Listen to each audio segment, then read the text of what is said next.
napakahirap talaga na lahat kinikwenta. So, every day for 2 years, pumunta ako din sa HR. Sabi ko, 500 naman, boss. Dagdagan nyo naman. Lumalabas palagi ako sa opisina. Parang gusto kong umiyak. Sobrang hirap dito. Paano ba makakuha ng extra? Hindi mo napapansin, there's some people, they think that they're putting all of their efforts in content creation, pero hindi. All their efforts is just seeing the money coming in. Ang dami ko nakikita mga content creators pag hindi sila nabigyan ng umiiyak sila. Totoo. Relax. Yeah.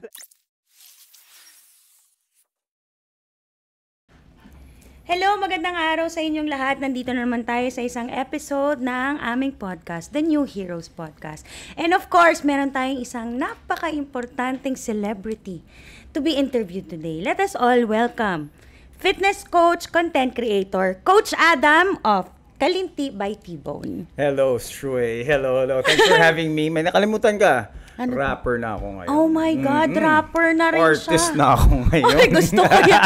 Napaka-multi-talented nito ni Coach Adam. Hindi, kailangan talaga maghanap ng racket para magiging mas milyonaryo tayo, di ba? Ayan, gusto ko yan yung mga usapang pagiging milyonaryo, Coach. Yes. Gusto ko yan. Okay, sige. Bago tayo makarating doon sa pagiging milyonaryo nating kwentuhan, can you please explain to us what was the reason for you to leave the Philippines? Well, one of the reasons is kahirapan. I mean, napalaki kami sa household na medyo lower middle class, I would say. Okay. And we're living, my parents, kahit anong try nila, I mean, they tried their best na mabigyan kami ng education, pagkain.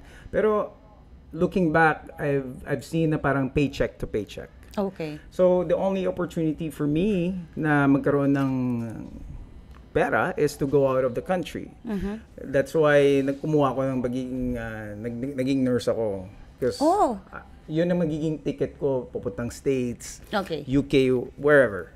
So, yun ang kinuha ko na course. Okay. Well, at napasa ko rin, and I was ready to go to the States until yung nangyari na retrogression na hindi nag-stop sila ng hiring. So na-stuck ako dun sa Pilipinas. And then when the opportunity came, one of my friends who was already here, tinawagan niya ako and sabi niya, "Boy, gusto mo bang mag-abroad?" So at that time parang walang-wala ako. Okay. Sabi ko, "Yes, why not? Let me take that chance." And sinabi niya, "Tatawagan ka dyan ngayon." So it was funny kasi I was preparing for a fight that time. Fight for? I used to do MMA. I used to compete MMA then on the side. Tapos sabi niya, tumawag yung HR dito. Sabi niya, "Gusto mo bang pumunta dito?" So, why not? And tinanong niya sa akin, sabi niya, are you good? I'm the best at my job. So sabi niya, tapos okay, you're hired. So after that, after mga 3 weeks, I was here in Dubai. That was quick, ah. Anong year yon, Coach? 2012. Okay, so you came in Dubai as a nurse. As a nurse, yes. Yeah, because I met you. You were already a fitness coach. Yeah, that was siguro 2017 when you met me. So 2 years lang ako naging nurse dito. Okay. And then eventually naging personal trainer ako. What made you decide to become a fitness coach from being a nurse? There's 2 reasons. Yung una, passion ko talaga yung fitness. Yes. When I was a kid, I always playing sports, mga ganun ba. Tapos I used to play basketball, football. And then, yun nga, nag-MMA ako. I used to do jiu-jitsu, Muay Thai, at nag-compete din ako for MMA. And on the side, while doing that, marami akong mga tinitrain na mga tao at that time. Okay. And number 2 reason is maliit talaga yung sweldo ng nurse. Okay. No? So, hindi enough. So, while I was at it, being a nurse, ako, sabi ko parang hindi kasya yung sweldo. At that time, I was earning 3,500. Kulang na kulang, papadalang pa sa Pilipinas. Nagbabayad rent, ka pa. Oo, pagkain, etc. So, kailangan ko kumuha ng other racket ba? So, naisipan ko na siguro if I train someone, they will give me an extra cash. So, ginawa ko yun. Naghanap ako for 2 years, wala talaga. Mahirap. Doon ako sa La Mer ngayon, open beach ngayon. Okay. Yung open beach yun dati. So, from Satwa, nilalakad ko papuntang La Mer. Wow. every day yun every day just nag-wish ako na may lalapit sa akin na tatanong, trainer ka ba? Pero wala talaga eh. Talaga? Oo, for 2 years. So, anong ginagawa mo doon? Just nag-workout ako doon. Nag-workout ka just to catch anybody's attention? Yes, kasi may baras doon, tapos may pwede kang magtakbo-takbo doon. Okay. So, I used to train people for free. Para makita nila na I'm having clients, blah, blah, blah. Okay. And then, pero wala talaga. Pero, one fateful day, it was, I think September yun. I was working out with some friends. May isang tao, sabi niya, lumapit siya sa akin, sabi niya, excuse me, Ilonggo ka ba? Ilonggo ka ba? Sabi ko, paano mo nalaman na Ilonggo? Sa pananamit ko, no? So, tawa kami. Sabi niya, from the same place ako, from Victoria City. It's just mga 40 minutes away from Bacolod. Okay. Sabi niya, tingnan mo naman ako. Gusto kong mag-lose ng weight. Para mabigyan ko kayo ng picture, he was 5'5", tapos 110 kilos. So, that's big, no? Yeah. Sabi ko sa kanya, why not? Why not? Pero sabi ko nga, check ko muna yung schedule ko. Okay. para mahal ako. Di ba? Tama naman, yes. So, after that, nag-start kami ng training and then doon na nag-start yung ano ko, yung nagtuloy-tuloy client na. base. Oo. Nagtuloy-tuloy na by word of mouth. Yes. Tapos, kamusta yung naging progress ng first client mo? Ay, tinutukan ko talaga yun, Shui. Talaga? Ang ginawa ko noon, ano pa yun, parang ako na girlfriend sa kanya. Every day, I used to call him. Sabi ko, Willie, ano bang kinakain mo dyan? Send mo sa akin. Every day. Chine-check mo talaga. He has to send me all the food that he's eating. Tapos every day may schedule kami kung anong gagawin niya. Tapos 3 times a week nagtitrain siya for me. So from 110 kgs in 3 months, without any equipment, wala akong pambili ng gamit nun eh. I have nothing. Ginagawa ko, creativeness lang kung paano siya mag-training. Yes. Na nakuha ko rin by training MMA. So from that weight, 110 kgs to 75 kgs. So pinost ko kagad yun sa sa Facebook. Naman. Oo. Tapos ang dami na nag-inquire sa'yo. So from that first... that was my springboard. Tapos nagtuloy-tuloy na. Oo. Hanggang na yon. Hanggang ngayon. Patuloy pa rin sila. Luckily, right now, sa awa naman ng Diyos, hindi na ako tumatanggap ng kliyente kasi punong-puno na talaga yung schedule ko. Mag-re-enroll pa naman sana ako. Wag na. Okay, Coach, that being said, yung dinatnan mo bang buhay dito was what you expected? Hindi! Sus, ano ba? Sabi ko dati, nung sa Pilipinas ko, sabi ko, siguro ang ganda ng Dubai. Siguro titira ako dun sa magandang bahay, may maglalaban ng damit ko. Okay. Tapos siguro ang sarap ng pagkain, tapos maaliwalas. Lahat yon lie. Kasi hindi gano'n yung na-experience ko. Grabe. I love the way you explain or you make kwento your past experience kasi hindi, but you're very positive about it eh. 'Di ba na hindi mo siya in-expect, yung iba kasi hindi gano'n. Alam mo yung parang malungkot sila, but you have this very positive energy sharing na hindi maganda yung naging experience mo. But then alam mo yun, maganda mo siyang kinukwento. Parang it was a good experience for you. Yes. 'Di ba? So kung hindi ganun ang dinatnan kasi parang sabi nga nila pag nag-abroad ka, marami kang pera. Diba? Ngayon na. Gusto ko yan. Okay. Sige Coach. Bilang nasabi mo na hindi ganyan yung mga na-expect mo na umalis ka ng Pilipinas, ano yung mga first challenges na na-face mo dito? Oh my God, grabe. Parang first week ko, kasi sa Satwa kami. And we used to live kasama ko si Direct Mike. Kasama ko rin yung partner ko. Si Buki.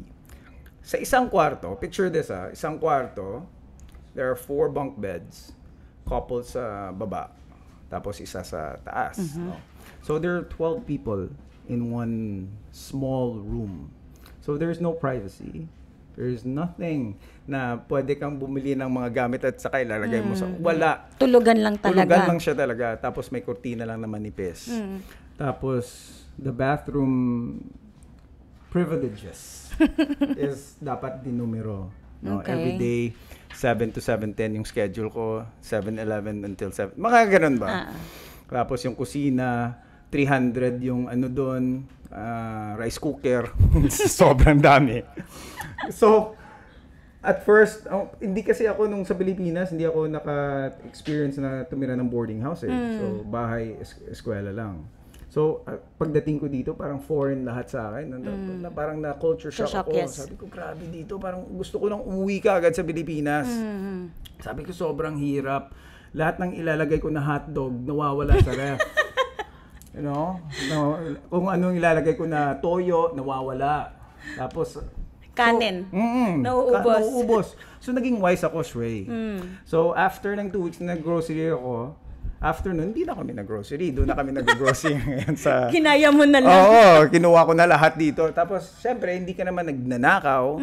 Nagpapaalam ka naman kahit walang tao. Kuha ko dito, Dito pa, yung ulam, Tapos, nung huli na, parang nagre-reklamo pa, ano ba tong niluto ni ano? Pangit yung ano. Lagyan natin ng asin, kuha tayo dito. Ang tabang-tabang naman. Ang alat-alat naman. Oo. So, I think being an OFW, the greatest thing that develops in you is being adaptable to the situation. Yes. Kailangan talaga mag-adapt ka kung ng situation na ibibigay sa iyo. Yes. Kahit hindi kami pinanganak na mayaman, nung pumunta talaga ako, nag-struggle talaga ako dito kasi parang hirap talaga ng sitwasyon na gano'n. Were the people around you that time when you came here, did they treat you well? Luckily, yes. Luckily, yes. I was lucky na yung mga kasama mo sa kwarto is mababait. Okay naman. Okay Even naman. the people that you worked with before. Oo naman. That's really good. You're very lucky. Okay. I'm lucky. There are some people who was not that lucky na parang ang hirap din sa kanila. Mahirap na yung buhay, mahirap na trabaho, pati yung mga tao, mahirap pa Kasi hindi kasamahan. mo talaga may iwasan yung mga stranger yung yung pagpasok mo sa isang kwarto, di mo kilala kung saan sila galing. Totoo naman. So, Coach, how would you describe your life now? Your life status now? I would Single say, ka ba? wag na natin pag-usapin yung mga status. But my heart is in a good place. I'm happy right yes. now to someone else. Mga ganun Okay. ba? But overall, I would describe my life right now as comfortable. Okay. I can buy almost whatever I want. I can go to places that I like to without thinking na mag-ipon muna ako, mga ganun ba? Yes. I can go to restaurants without looking at the menu. I can buy, basta mga ganun ba? Hindi ka nagkukwenta, no? Oo, hindi ako nagkakwenta. So, but I am not here instantly lang. It's like a 10-year struggle bago ako nakarating sa ganitong status. With that, would you like to share the steps that, meron ka bang certain steps na na-follow? Or parang may timeline ka ba? Or you just happen to see yourself one day when you woke up na nandito ka na? That doesn't happen. Yes. Goal-oriented kasi ako, klaseng tao. Sabi ko, nung pumunta ako dito, first thing that I felt was, siguro gusto kong umuwi. Yun lang. Pero, what kept me from going home is always the fact na ayokong sabihin ng tao na, anong nangyari sa'yo doon? Tapos, I have nothing to show. So, that one ate me inside. Sabi ko, hindi ako uwi. Parang nilabanan ko talaga siya. And then, I think, first step for me is, of course, you have to have goal. Now, I can always say that, na lahat tayo may goals. I'm sure lahat tayo meron. But, to put it into writing made a lot of difference. Okay. So, sinulat ko talaga siya. So, every year, every new year, while everybody else is getting drunk, doing some New Year's resolution, Okay. I'm writing it down. And I'm writing it down into bite sizes. Okay. Hindi ko ginawang 20. Mahirap yun eh.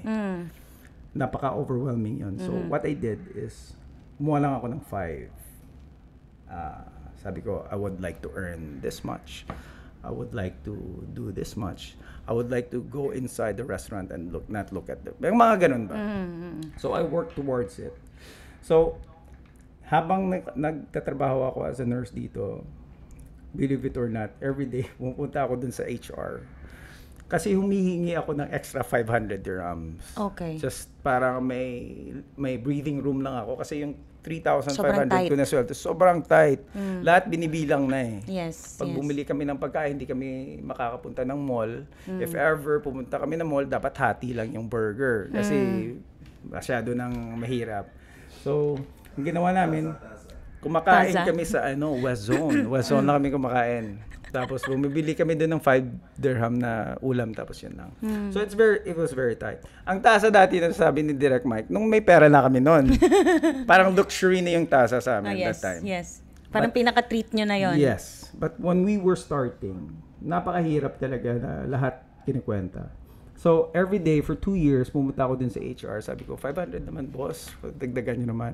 The always answer is, we'll see. We'll talk to the... Mga ganun ba? Yes. So, Shrey, lumalabas palagi ako sa opisina. Parang gusto kong umiyak. Sobrang hirap dito. Paano ba ako makakuha ng extra? So, doon na yung pumasok. Gusto ko maging personal trainer. That was the time na you were able to, makapag-ipon ka. Dito kasi, pagka madiskarte ka talaga, makakahanap ka ng mga extra income mo Kasi dito, hindi tayo pwedeng, sabi nga ni Ace, dapat hindi tayo didepende sa isang income lang. Dapat lagi tayong merong plan B, plan C, para pag hindi nag-workout si plan B or naubos si plan B, meron tayong plan C. Ganon. So, dapat hindi tayo makukontento sa isang source of income. Alam mo si Ace smart yan Yung mga ganyan ng mga pag-iisip, mas smart yan. Very, very business-minded. Marami rin ako natututunan dyan So, step 2 doon, execution. Kasi every time nakikita ko yung nilagay kong goal, dapat kitang-kita siya palagi. Yes. Dati sa bunk Ceiling, bed, yung sa taas. So, every time nakahiga ako, gusto kong ganitong gawin. Nung medyo may na kami, so, kasi every year hanggang ngayon, I'm still doing that. Effective talaga yung writing. You have to see it. Yes, ganun din ako. It reminds you every day na, this is my goal. And I love the fact na parang kinakrush out mo siya. Yes. Okay. Yes, exactly. Ganun, ang sarap. Masarap. So, you're motivated pa na I'll do another one. Ganun ba? Exactly. Ngayon ba, Coach, you're still facing any challenges na despite your content creation success? Well, definitely. The challenges naman talaga is always there. Magkaiba lang ng level. Magkaiba lang ng kung saan nanggagaling. Yeah. By the way pala, Coach, I didn't ask, how did you start being a content creator? Okay. So, did you see yourself before being a content creator? No, of course not. Okay. Of course not. It's just 2 years ago, tinawagan ako ni D. Mike. 2 years ago? 2 years ago. Okay. Sabi niya, Tol, saan ka? Kain tayo ng steak. Sabi ko, sige. Basta masarap yan So, pumunta kami dun sa Dubai Mall. Tapos, pumunta kami ng Hurricane. Sabi ko, first time ko dito nakapunta. Sabi niya, masarap dito, Tol. Kasi masarap yung steak. Mataba. Kaso, sabi niya, medyo may kamahalan lang. 500 dirhams for a steak. Sabi ko, yeah. Kaya naman natin yan. Maraming ganun ba? So, habang kumakain kami, slice. Sabi niya, Tol, gusto kong ipagpatuloy mo yung gusto kong mag-start ka ng new page mo. Kasi may nakikita ako sa iyo na kayang-kaya mo na gumawa ng mga contents and all. Sabi ko, hindi ako marunong mag-edit Tol Mahirap. Sabi niya, ako na bahala. Bahala, sabi niya. 2 weeks bago makadating sa akin yung content. Sabi ko, training ground ko sa kanya yun. Training ground ko sa kanya. May nag-explain sa likod mo. Which is, it's a blessing in disguise. Correct siya. Kasi I have to force myself to learn how to edit. Tama naman. Nag-YouTube ako and everything na sabi ko paano kaya. Kasing tagal niyang magbalik sa akin Sabi ko, ako na lang mag-edit. So, doon ako natuto by having my back against the wall. Na sabi ko, ako na lang gagawa. So, doon ako natuto. So, doon kami nag-start. Tapos, it helped din na pinakitaan niya ako ng ito yung kinikita ko dito. Kumanon ako. Wow, ang laki. Ganun ako. Pero sabi niya kagad, snap niya ako. So sabi niya, don't make it as a motivation. Yung finance. Yes. Yung pera. Make it if you're passionate enough to do some contents, do it. And the financial darating lang yan. So I took that into heart. At yun, gumawa ako ng contents. 6 months walang nanood. Ganun tapos, naman talaga Tapos meron pa akong tendency sa kanya na, Tol, natapos ko na yung content, i-share mo naman. Masyado akong pushy. Sabi niya, sige, push lang, gawa ka lang ng gawa. Tuloy-tuloy lang. Until on the 7th month, I hit gold by doing my element. Kasi yung first, I used to do parang Tagalog eh. It's not my cup of tea. I tried. Ang hirap mag-Tagalog. And hindi ko ma-express yung mga gusto kong express as an Ilonggo. For example, alinganga. Ganun ba? I don't even know what that means. Maganda yon. Ang alinganga, maganda yon. Ibig sabihin, maganda. Okay. What? That's Ilonggo? Ilonggo ba yun siya? Lampingasan, mga ganon. Oh my God. So anyway, hindi ko pwedeng gamitin yan sa Tagalog. So sabi ko, I'll switch to my Ilonggo roots. Sabi ko, walang sikat na Ilonggo sa sa content creator. Sabi ko, much better siguro akong mauna doon. So ganun. Yun ang naging obsessed ako doon. So kumuha ako, I hit 1 million of that content after 2 weeks. For me that time, it was, oh my God, this is grabe. Parang proud ako sa sarili ko. So what I did, hindi ako nag-rest sa laurels ko. I think, yun ang mga qualities na don't rest on your laurels. Ano yung iba pag, I hit 1 million and then I relax for quite a while. I'll disappear. Now, with this kind of mentality, mawawala ka eh. Sa dami ba ng content creators, siguro everyday may mga content creators na nabubuo. So matatabunan ka. Yes. So what I did, after that, I always think agad na, what's next? What will I do next? Parang si Direct Mike din yung kausap ko. Yes, definitely. We are on, I think pinanganak kami sa isang nanay. So, meron kaming motivation na gayon. Same yung drive ninyo Same yung drive ninyo actually. The Coach Academy na content. Yung podcast talaga. Then nag-start kami. Because at that time, meron akong gym. Yes. Meron akong gym. So, kailangan namin ng traction para makita kami ng dito sa Dubai. Okay. So, nag-start kami. Siya yung nag-suggest na we'll do parang content na how to survive in Dubai. So, doon kami nag-start. Gusto ko yung kanina na when Direct Mike was showing you the figures and then he told you na don't look at this as a motivation for you to like, alam mo yun, to create para kumita ka. Kasi para sa akin, if you just pursue your passion, everything else would come eh. Definitely. Diba? If you have respect for your passion, then you love it so much, everything will follow, lalo na yun. Everything is all about social media and content creation, diba? Exactly. Kasi hindi ako naniniwala na if you're going to do everything just because you want to make money, ang mangyayari, magiging masyado kang pushy. Tapos ang ending, magiging frustrated ka because hindi ka nagkakaroon ng hindi bumabalik yung efforts mo. Hindi mo napapansin. There's some people, they think that they're putting all of their efforts in content creation, pero hindi.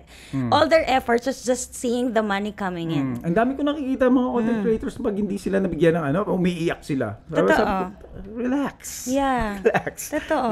Darating yung yung monetary. Yung yung sinasabi mo na consistency, yung parang sinabi mo na makahit ka lang ng 1 million and then you're going to rest na. Hindi dapat ganun ng mentality. So, dun pumapasok yung sinasabi nating iba na content creators na they saw the money so they can chill. Hindi. Kasi they were after the money. They were not after the passion to, alam mo yun, they're not after pursuing their passion eh.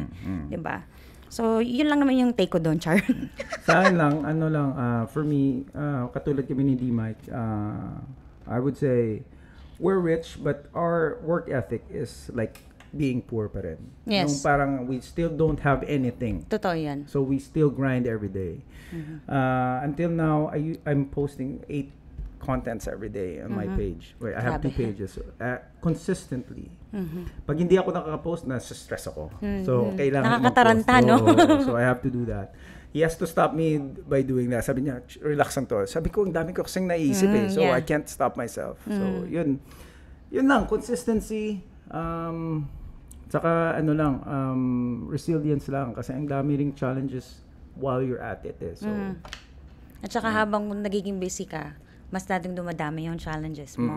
Busy ako. Dahil dyan, Coach, dami akong endorsement. Paano mo nga na ma-manage yung time mo? Di yun kasi yung sunod kong tanong sa'yo eh. Na yun sa pagka-busy mo, paano mo na ma-manage yung time mo? Gusto kong ibigay mo yung advice sa mga tao na sobrang busy na. Minsan kasi pagka na-overwhelm na sila sa lahat ng opportunities na nangyayari sa kanila, hindi na nila alam paano i-balance eh. But sabi mo nga, you're still being consistent with posting 8 contents for your 2 pages. Tapos ang dami mo pang endorsements, ang dami pang invites, umuwi ka pa ng Pilipinas for your invites. How do you manage your time? Well, number 1, you have to be grateful. Bakit? Busy ako. thankful ako. Yes. Kasi ang dami kong trabaho. You have to be thankful. Hindi ko pwedeng i-dead, sobra akong busy, magagalit ako. Hindi. I'm thankful na busy ako. Mas hindi ako, mas stress siguro ako pag wala kang ginagawa. Talagang kumukuha sa akin na ano. So, number 1 yun. Number 2 is, you have to prioritize. So for me, priority number 1 for me is to make content. Because I love doing it. Okay. Number 3 is time management din.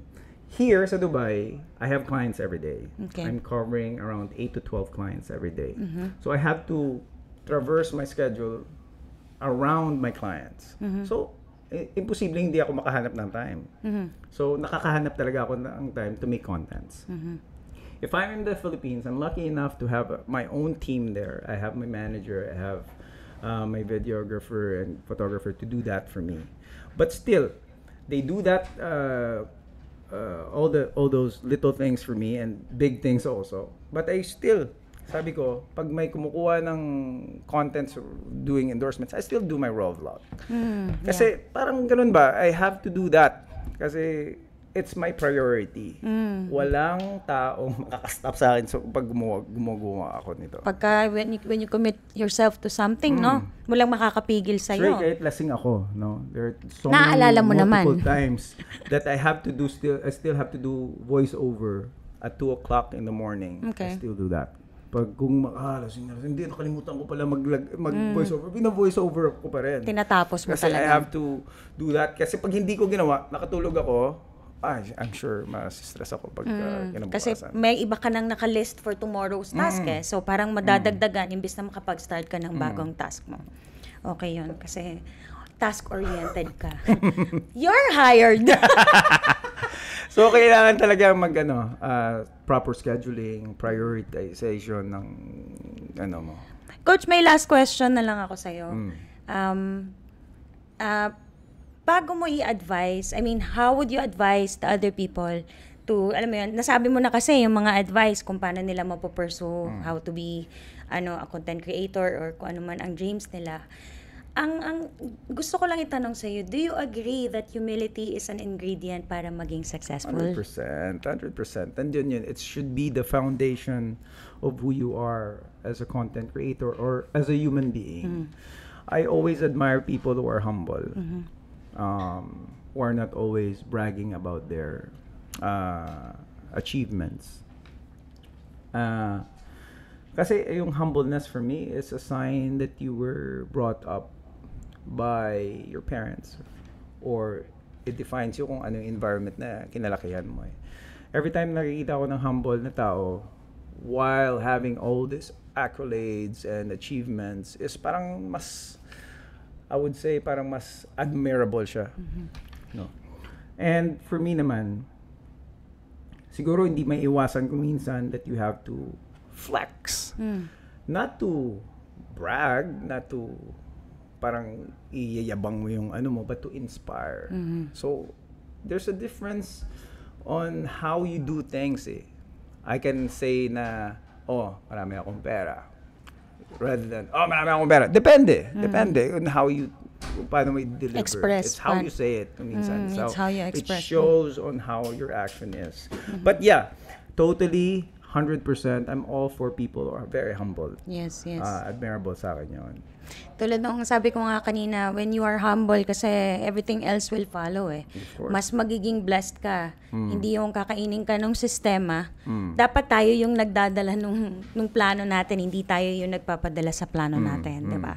Because when you're humble, you're going to be blessed. The Lord will humble you. Everybody will humble you. Exactly. Opportunities will come around you. Basta't humble ka lang.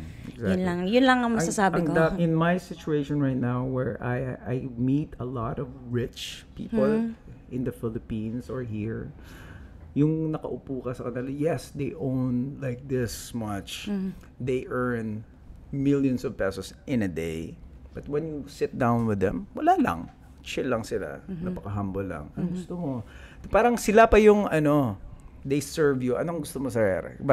Parang ganun ba? So, parang nakaka-inspire. Oo.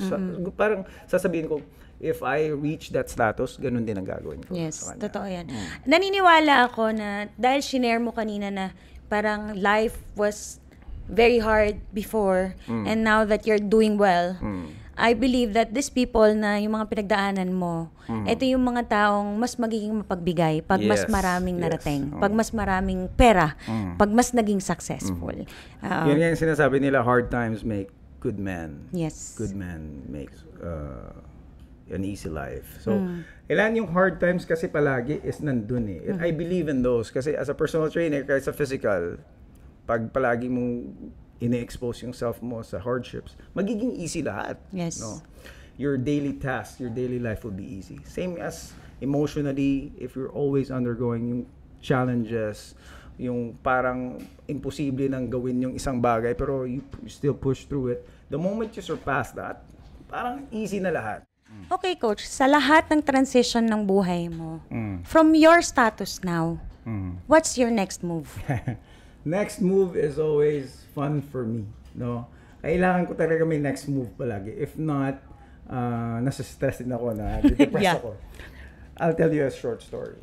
When before ng content creation, I reached the top of my personal training goals. Yung parang lahat, I have all the clients, I'm earning good money, I can go wherever, buy things. Dumating talaga ako sa point na na-depress ako. Okay. For a good 6 to 8 months. I don't know why. Yung parang nagde-drive ka parang, what's next for me? Wala na. Wala na akong gagawin. I've reached the end of the rope for me. Wala na. I cannot add any more clients. Kasi punong-puno na. Parang nabili ko naman ang gusto kong lahat gustong bilhin. Napuntahan ko ng mga lugar na gusto kong puntahan. What's next? Na-depress ako. Hindi ko alam. Hindi ako makatulog. Palagi akong nagagalit. Until the content creation came along, which challenged me talaga kung paano gumawa ng content, paano mag-tweak ng mga contents na kung hindi nagustuhan ng tao, you have to do it again. Yung parang na-excite ako na parang may bagong challenge na naman. So that one saved me from being depressed.